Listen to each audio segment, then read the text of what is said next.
Hey y'all. Okay, so now that y'all are familiar with like what a gathering strategy actually is, we're going to try out 4 different ones. It's up to you which strategies you would actually like to try. Yay.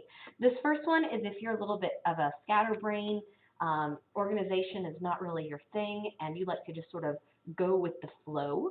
So this one is called the emotional moments. Basically, it's going to be a giant like brain dump, like a brain like where you're just like bleh, like dumping everything out. Brainstorm moment where you're sketching everything out. This is also a really good one if you are artistic, or if you like to work with stick figures. So here we go. So for emotional moments, basically you will give yourself a set time, and then for that amount of time, maybe 5 minutes, you draw or jot down any and everything that comes to mind.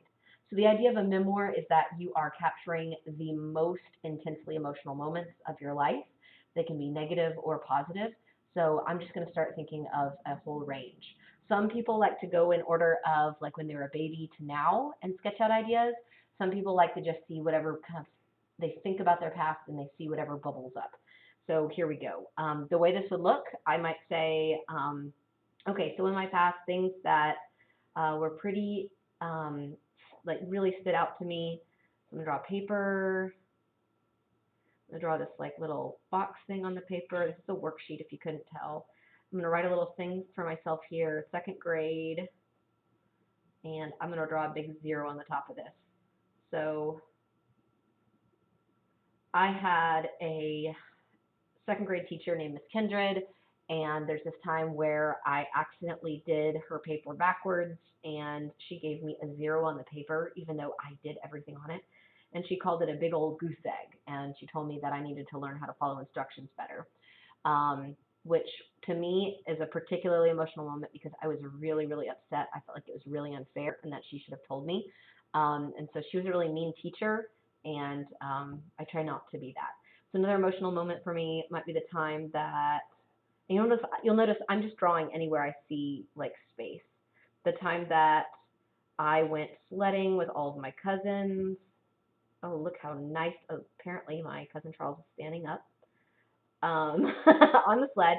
But we went sledding, and we ended up fitting like 4 or 5 people on the sled. It was awesome. We ended up like crashing, but that's a really good memory. It's a very detailed memory in my mind. Like I could tell you all about the day, who was there, what it felt like outside, and give all those details. So I'm just giving like a little rough sketch and explanation of something like that. Another powerful memory for me might be when I had my, you're like, what the heck? It's a smiley face, right? No, it's not a smiley face. It's an upside down Volkswagen Beetle. Depressing, right? I had a really big car crash, like a really big car crash, and my car ended up upside down, and I had to go to the hospital, and that was a very traumatic moment, a moment that really sticks out in my mind as being scary. So again, if you're having a hard time brainstorming things that are coming up, go back to this word right here, which is emotional. I want you to think of those emotions. What are some of those times you felt really happy, really sad, really scared? Where you thought everything was like hilarious. A memory, like if you think of the god of cake with her wanting all that cake, that was like a hilarious memory, right? So a hilarious memory for me might be the time that I was in 6th grade and I was playing basketball, and my best friend Alex, who was the center, she got, there's my net, isn't that great? Not.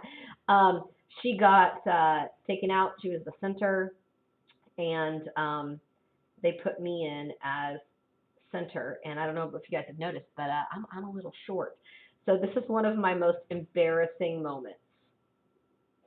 I'm drawing myself blushing, and that I'm embarrassed because everybody was laughing because I was so short.